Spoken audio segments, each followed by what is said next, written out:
Welcome, everybody, to another edition of Benzinga Crypto, where we do a deep dive on the technology and data behind NFTs. With me is the one and only John G. Thanks, Aaron. How's it going? How's it going? I'm doing well. This is a nice Detroit afternoon. Yes, we're talking crypto. We're back at it. Yes, we should be outside, but we're here trying to bring you guys a deep dive into what actually is the data behind an NFT. Yeah. It's going to be fun. So if you haven't seen recently, we actually created our own NFT, the Benzinga Core Values NFT. So definitely check that out. We'll add the link to the description. Absolutely. It's available on OpenSea and Rarible. Feel free to make an offer. We'd like to see some offers. Yeah, we'd like to see the best offer. We'll shout you out. We'll shout out the first offer for sure. For sure. All right, so let's dive into it. Let's not wait. All right. That's okay, what I'm here so look at this. So Johnny Waring, so software developer, very like this is so we're a little bit behind here, guys. We're busy building here at Benzinga, and we're a little short, a little bit behind, but it's okay. We're doing it now. So March 17th. So out of curiosity, this the software developer Jonty dove into the details of like what actually is an NFT, because it's blowing up, $69 million for the Beeple NFT. That's crazy. And basically, he just wanted like, what are we actually buying? Like, what the hell is this shit?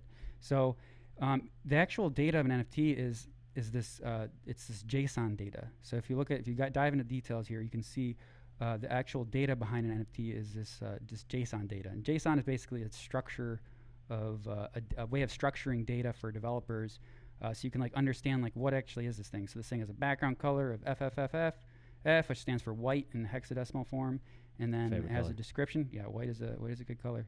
I like a lot of different colors. What's your favorite color, Aaron?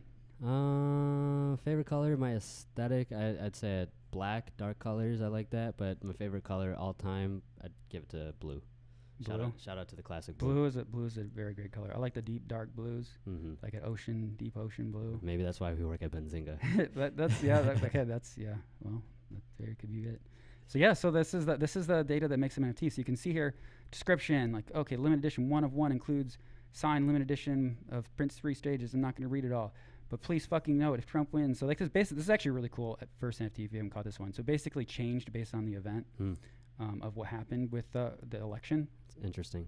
But this isn't the Beeple one. So this is actually one of the earlier ones that he did and sold. I think he sold for $66,000.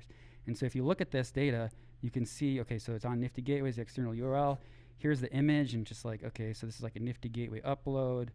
Biden won. Okay, blah blah. So all this like information here, it's like all like Cloudinary. Okay, so this is all like it's a URL that exists on the internet, and it's on these like different service providers. You go to different websites. You have cloudinary.com. It's just a website with this URL. So like that's where this is the data that this person bought, right? Like very interesting. Like you can go to this URL if you want, and it will load that video, and you can see it. So they literally bought this right here.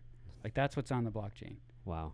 So so Jonty here is like great, making some great points, like diving into the details here and seeing what's actually going on here behind the scenes. Asking the real questions. Yes, he is.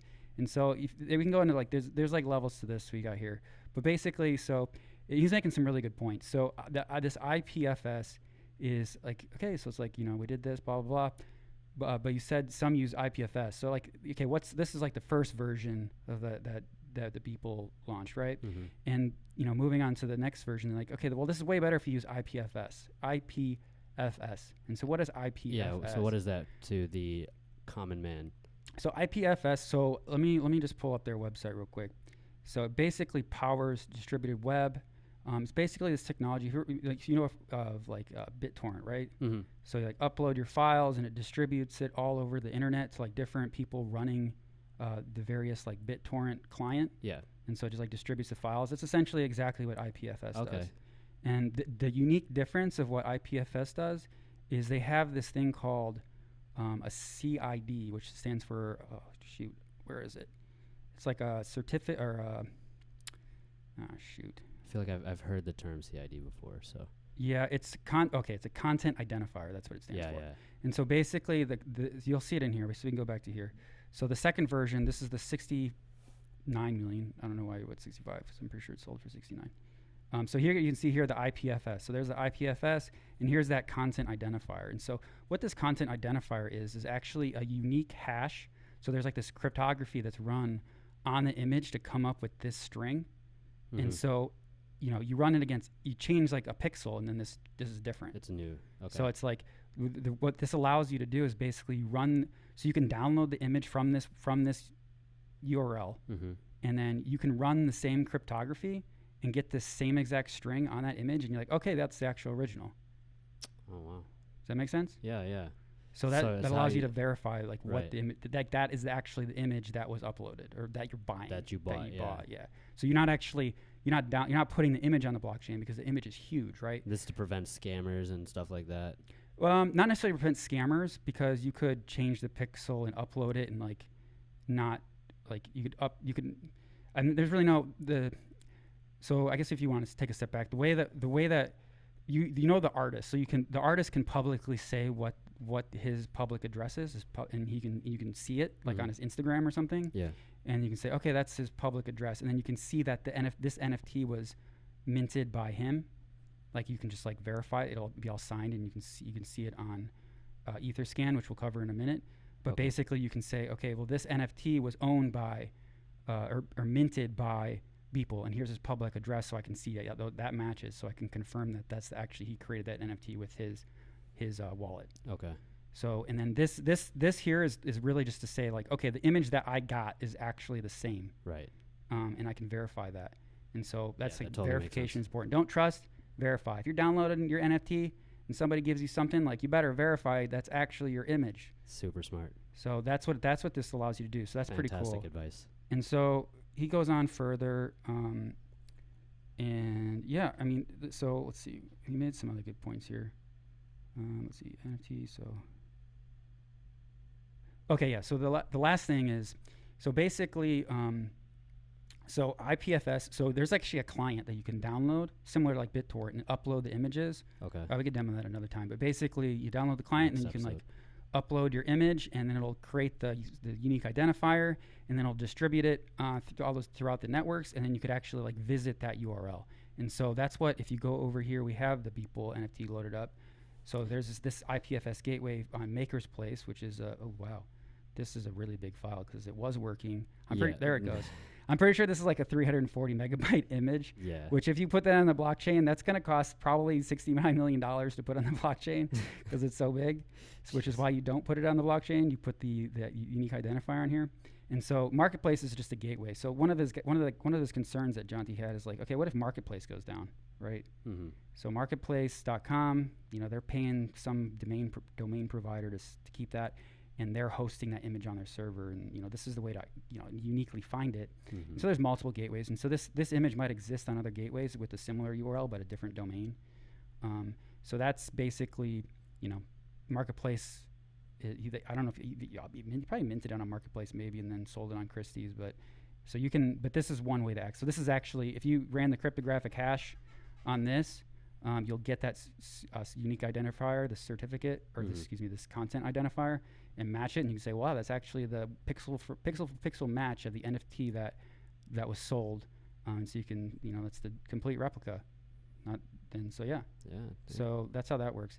And so if you wanted to, I'm gonna have to shout out Su Young Lee because he did a pretty good job of connecting. Shout out Su Young. Yes.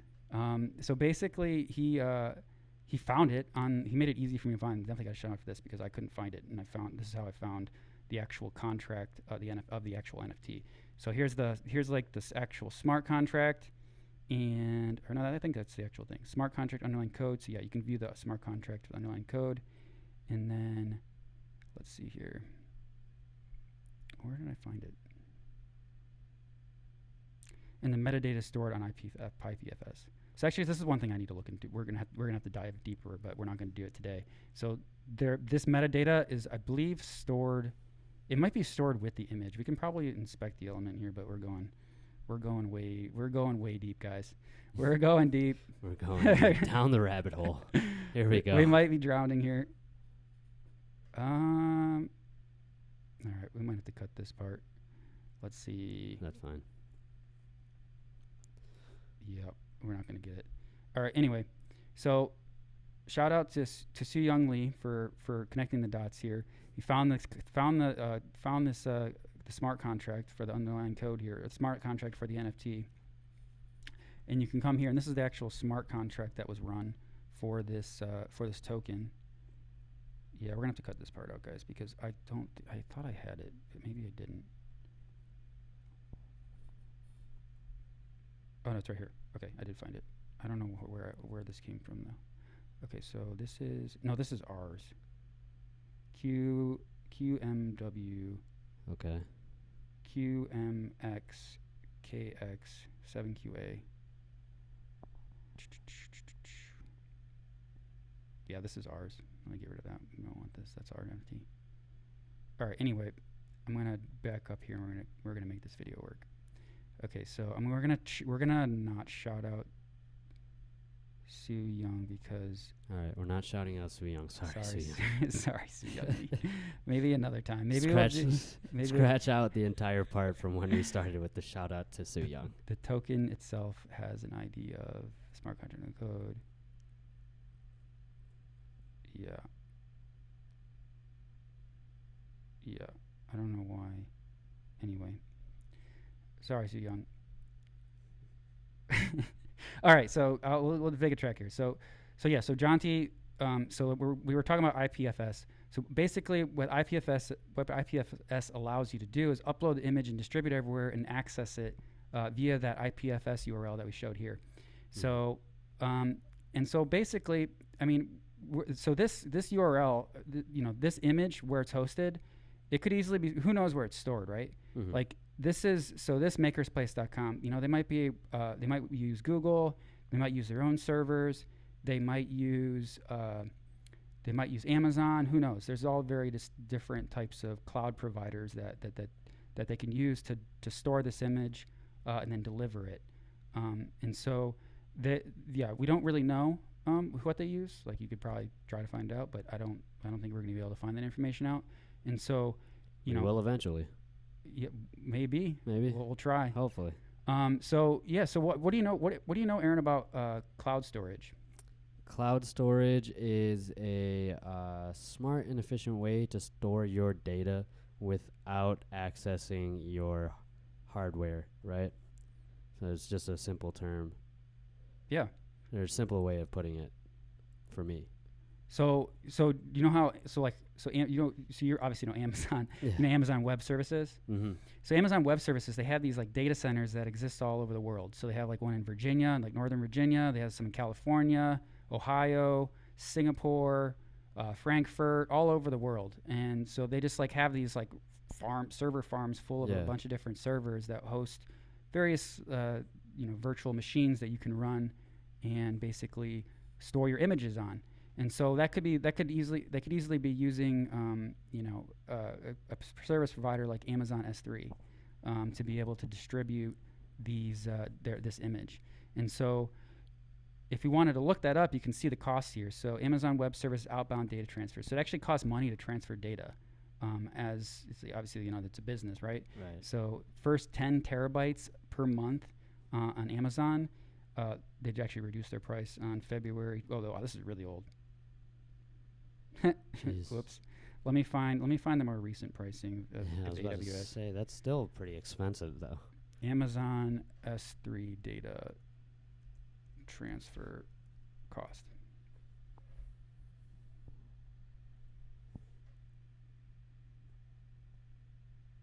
All right, here we go.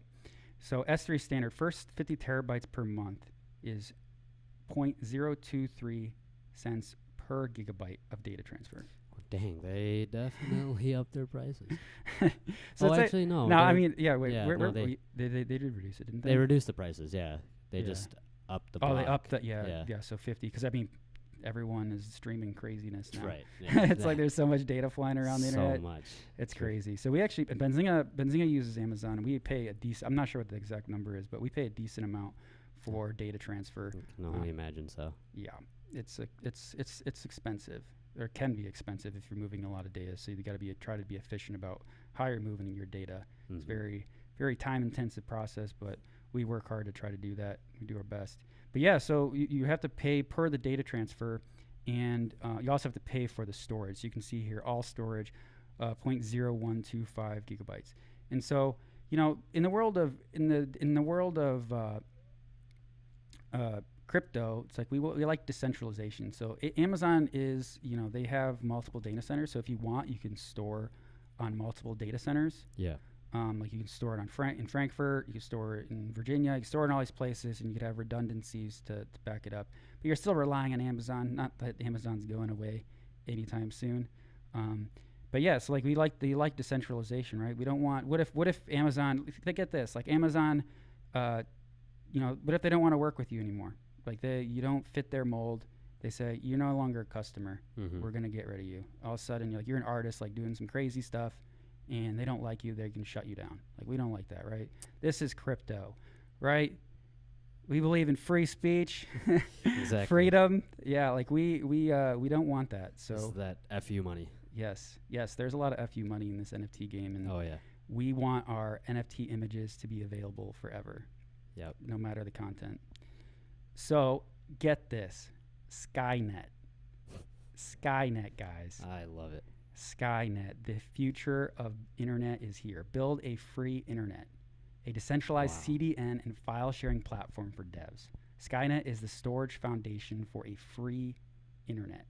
So this is actually really cool. This is so in the last when Ethereum, the ERC20 token contracts, smart contracts came out, and everyone with an idea like created a website and said, "Hey, buy my token," because it was like there were some steps to figure it out, but creating a token is about as hard as creating an NFT. Mm-hmm. Maybe a little bit harder back in those days because it wasn't as good as tools, but it really wasn't that hard if you wanted to figure out how to create a token. And so there's a lot of people creating tokens and making money off their ideas from these various websites. And so SIA is actually behind this. So if you scroll down here, we got SIA Network. And so there's a token that you can purchase, and you can download this client similar to IPFS, and basically you can host files, get paid to host files in SIA token. So you can be, if you want to download this software right now, you can download it and get paid to host people's files. Huh. And get this, guys. So here's the current stats on the network. 632 terabytes used. 2,807 terabyte capacity. So that's like their network capacity. So you must say how much you are available to store, because it's a market. And so there's 632 terabytes used. 2,807 terabytes can be used, and then 423 hosts. It's not a ton, but I mean that's still a lot. Like I don't know, we don't use anywhere near this much data. That's 2.8 petabytes. Yeah, that's a decent amount. And look at this. So 8.31 cents per terabyte of storage. So where are we at over here? We have with Amazon. Oh crap, we didn't do the math, guys. 1,000 times. So that's $1,250. Yeah, More expensive, guys. If you want to use Amazon, a centralized server who can tell you to fuck off, $12.5 per terabyte. Skynet, $831. Wow. Undercutting Amazon. Pretty cool. And $2.76 per terabyte. So $2.76 per terabyte of bandwidth, which I think that actually comes in cheaper too. That's 50 terabytes. Oh man, they're making it hard on us, guys. What is that? Divided by 5? Let's multiply by 2, because that gets it to 100 terabytes. And so it's 46 or 4.6 cents per. No, it's 4. Come on, man, you're wearing the math. Yeah. I know this stuff is hard. All right, so 4.6 cents for 100 terabytes per gigabyte per month. Yeah, this is hard, guys. Okay, so what is that? 100 terabytes it's per month. Yeah, this is why it's confusing, because it's like they charge you because you don't always have the same amount of storage, right? So they say so let's just make it simple. We can just so let's say you're hosting 50 terabytes for a month, and it's 0.23. So let's say 100, because that'd be easy, and they're double. So I think it's $460 for 50 terabytes or 100 terabytes. So $460 for 100 terabytes of storage for a month. So then $230 for the 50 terabytes a month. Yep. Okay. Quick math. We got you there. I think that's right. We might have to check that later. But let's see. So this is bandwidth. Wait, this is bandwidth. Okay, yeah, this is bandwidth. All right, guys, I should have done this beforehand. Yeah. Let me just do it real quick, and then we can do a good job. Sorry, guys. Sorry, Aaron. We're good. We're all good. 50 terabytes.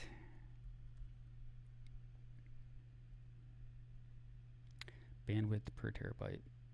So we just want to just take it down to terabytes. So we can say, just divide it by. Oh, wait, no, this is, am I even looking at the right number? This is standard store. Oh, that's storage. That's why I was confused. Data transfer. Shit. All right, here we go. So they make it complicated because they change it based on the number you're transferring to. So let's say 100 terabytes a month, 7 cents per gigabyte. Okay, we're just gonna have to do the calculation. So if 100 terabytes times 7 cents per gigabyte.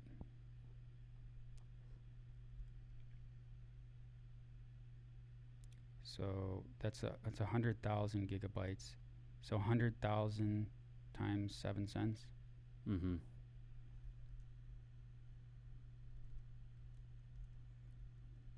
Which I should be able to do in my head too, but I don't do enough. Just So $7,000. We just move it 5 places. $7,000. Okay, so it costs $7,000 to transfer 100 terabytes of data on Amazon. That is a lot. So, did I say 100? Yeah. So $276 for 100 terabytes of transfer on SIA network.